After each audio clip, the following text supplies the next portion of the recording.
나는 그녀와 매일 저녁을 함께 먹는다. 마트 시식대에서 만난 사람. 은퇴는 말처럼 쉬운 게 아니었습니다. 퇴직날 회사 문을 나설 땐 홀가분했습니다. 하지만 그 다음날 아침 양복 대신 내복을 입고 식탁에 혼자 앉아 밥을 먹으며 나는 알게 되었습니다.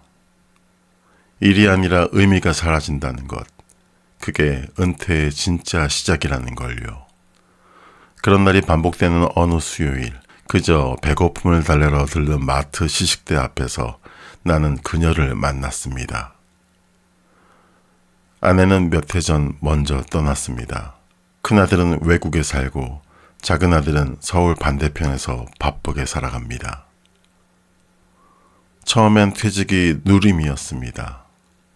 늦잠도 자고 드라마도 보고, 하지만 일주일이 지나고 한 달이 지나자 하루하루가 너무 길어졌습니다.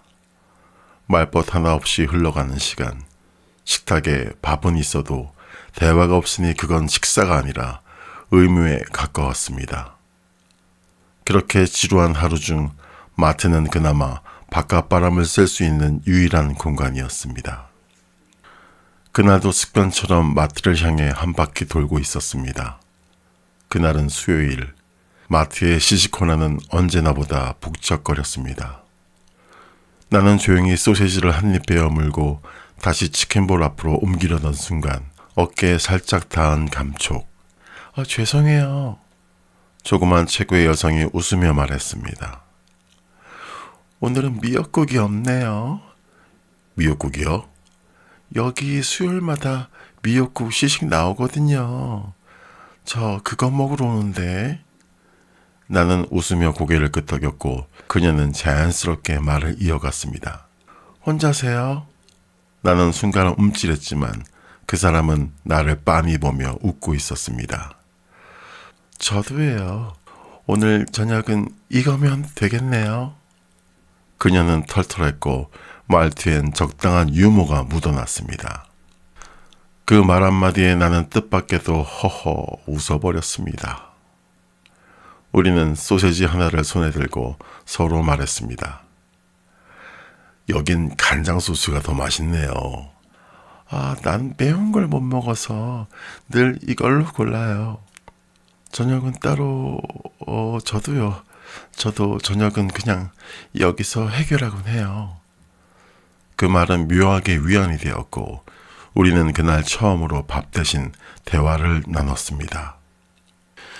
이상했습니다. 다음 주 수요일 같은 시간에 나는 무의식적으로 마트에 다시 갔고 그녀도 같은 자리에 서 있었습니다. 또 오셨네요? 수요일은 시식 메뉴가 바뀌니까요. 그런 전략이시군요. 그 말에 우리는 같이 웃었습니다. 우리는 시식 때마다 함께 걸었고 된장국이 짭짤한지 돈가스 튀김이 눅눅한지 소소하게 이야기를 나눴습니다. 시식꼬지를 1개, 2개, 3개 마트 직원이 슬쩍 눈치를 줄 때쯤이면 우리는 시식 테이블을 벗어나 음료 코너에서 작은 커피캔을 하나씩 사서 마셨습니다. 그 시간은 짧았지만 이상하게도 내 하루를 다 채우는 시간이 되었습니다. 어느 날은 비가 왔습니다. 그날도 어김없이 우산을 쓰고 마트로 갔는데 그녀가 먼저 와 있었습니다. 비가 오는데 오셨네요? 비가 와도 시식은 참을 수가 없죠. 하긴 저도 마트가 유일한 외출 코스라서요. 그녀는 쑥스럽게 말했습니다. 며칠 뒤 같은 시각 같은 시식대 그녀는 오늘도 거기 있었습니다. 그날 그녀는 처음으로 자신에 대해 말해 주었습니다. 그녀는 섬 출신이라고 했습니다. 경남 남해의 작은 마을, 가게 하나, 우체국 하나, 그리고 하나로 마트. 거기 진짜 조용해요. 자전거가 따릉 소리만 내도 다 쳐다봐요. 서울에 처음 와서 본 게 마트였는데 진짜 깜짝 놀랐어요. 이게 마트야? 호텔이야? 이렇게 크고 시원하고 없는 게 없이 다 있더라고요. 젊었을 땐 마트에 장 보러 오는 부부들이 그렇게 부러웠어요. 둘이 카트 밀고 고기 고르고 한쪽에 앉아서 핫도그 먹고 나도 저렇게 살고 싶다. 그런 생각을 참 많이 했거든요. 그녀는 남편과 결혼 후 처음 같이 마트에 갔던 날 이야기를 꺼냈습니다. 손잡고 카트 끄는데 정말 세상에 우리 둘만 있는 것 같았습니다. 그녀는 웃으며 말했습니다. 그날 남들처럼 우유 사고 라면도 고르고 냉동식품 앞에서 한참 고르다가 결국 김말이 튀김을 샀어요. 그거 집에서 튀기다 기름이 튀어서 서로 싸우고 욕도 했는데 지금 생각해보면 참 좋았어요. 그녀는 36에 결혼해 남편과 9년을 함께 살았고 남편은 택배기사로 일하다 과로로 쓰러져 세상을 떠났다고 했습니다. 그날 무거운 상자를 들다 주차장에서 갑자기 쓰러졌대요. 그리고 그대로.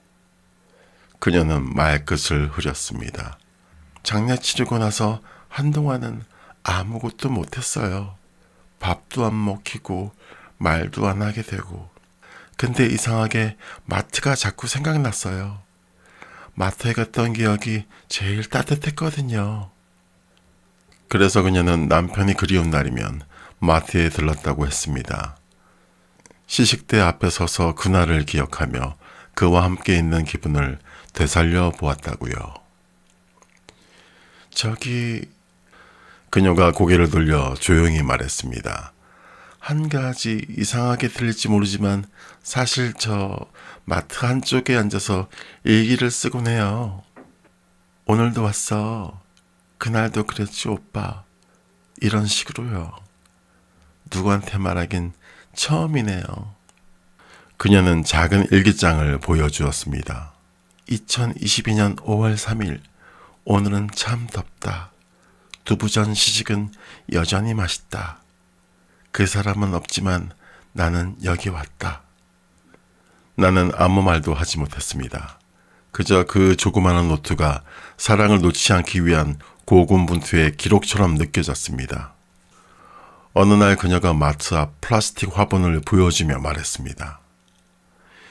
이거 후리지아예요. 노란 꽃이 너무 이쁘죠? 나는 물었습니다. 왜 하필 후리지아예요? 처음엔 향이 좋아서 키웠어요. 근데 남편이 그러더라고요. 피지 않는 꽃봉오리를 사. 그게 피는 날 우리가 함께한 시간을 기억하자. 그 뒤로 저는 늘 피지 않는 꽃을 사요. 피어날 시간을 기다리면서요. 며칠 후 그녀는 휴대폰을 꺼내 만개한 후리지아 사진을 보여줬습니다. 보세요. 드디어 이렇게 됐어요. 이쁘죠? 그녀는 아이처럼 웃었습니다. 그 웃음에 나는 이상하게 마음이 찌릿했습니다. 그녀가 선물처럼 건네준 작은 꽃, 주머니에 넣고 돌아오는 길 조말론 브랜드의 향수, 후리지아 향이 느껴졌습니다. 그건 내 아내가 생전에 쓰던 향수의 냄새였습니다. 그 순간 그녀의 손길과 아내의 따뜻함이 겹쳐 보였습니다. 나는 멈춰서서 주머니에 든 꽃을 꺼내들고 한참 동안 걸음을 옮기지 못했습니다. 그리고 어느 날 그녀가 조심스럽게 말했습니다. 이렇게 말해도 될지는 모르겠는데요. 혹시 다음에 우리 집에서 진짜 밥 한 끼 드실래요? 나는 놀랐습니다. 하지만 이상하게도 거부감이 없었습니다. 외롭다는 말 대신 밥 먹자는 그 말이 가장 솔직한 표현 같았습니다. 그녀의 집은 오래된 다세대 주택 2층, 현관 앞엔 잘 키운 다육이들이 줄지어 있었고 작은 창문 사이로 밝은 불빛이 새어나왔습니다. 식탁 위에는 김이 모락모락 나는 된장찌개와 정갈한 나물 반찬, 계란말이가 있었습니다. 별건 없지만 혼자 먹는 것보단 낫죠? 그래요. 편하게 시식하는 거라고 생각하시고 맛있게 드세요. 하며 활기차게 말했습니다. 나는 고개를 끄덕이며 수저를 들었습니다. 이 집 남편 생전 모은 돈으로 간신히 장만했어요. 그녀의 눈동자가 조용히 떨렸습니다. 이 집이 그 사람 마지막 흔적 같아서 쉽게 정리할 수가 없더라고요. 나는 말없이 밥을 먹으며 작은 그릇에 담긴 그녀의 인생을 한 숟가락씩 나누어 삼키는 기분이었습니다. 식사를 마친 뒤 그녀는 조심스럽게 말했습니다. 혹시 다음 수요일에도 오실 거죠? 나는 대답 대신 조용히 창가의 다육이를 가리키며 말했습니다. 다음엔 저도 하나 가져올게요. 옆에 놓고 같이 키워요. 그리고 조용히 놓인 그녀의 그날 일기. 2023년 6월 1일, 오늘은 혼자가 아니었다. 그랬습니다. 우리의 인연은 거창한 것도 영화 같은 것도 아니었습니다. 마트 시식대에서 만난 소세지 한 꼬치와 커피 한 캔, 그리고 무엇보다 서로의 고독을 존중해주는 마음에서 조용히 시작되었습니다. 이제 우리는 매주 수요일뿐 아니라 그 외의 날에도 같은 밥상에 앉고 같은 라디오를 듣습니다. 사랑은 가끔 마트 시식대처럼 소소하게 조용히 찾아옵니다. 바닷마을에서 올라온 그녀는 한때 마트에 가는 부부가 그렇게 부러웠다고 했습니다. 하지만 이제는 마트에서 시작된 인연이 그녀에게 따뜻한 밥과 따뜻한 마음을 선물하고 있었습니다. 사람은 밥을 같이 먹는 사람에게 마음을 주게 됩니다. 나는 그녀의 허전한 식탁을 채워주는 소박한 동반자가 되었습니다. 마트 시식대 앞에서 누군가가 말을 걸어온다면 그건 누군가의 일상을 누군가가 함께하고 싶다는 작은 신호일지도 모릅니다. 진짜 사랑은 갑자기 들이닥치지 않는다. 그건 매일의 작고 따뜻한 반복 속에 문득 피어나는 것이다. 오늘의 이 영상이 도움이 되셨다면 좋아요, 구독, 댓글로 여러분들의 생각을 남겨주세요. 저는 다음 영상으로 다시 찾아뵙겠습니다. 감사합니다.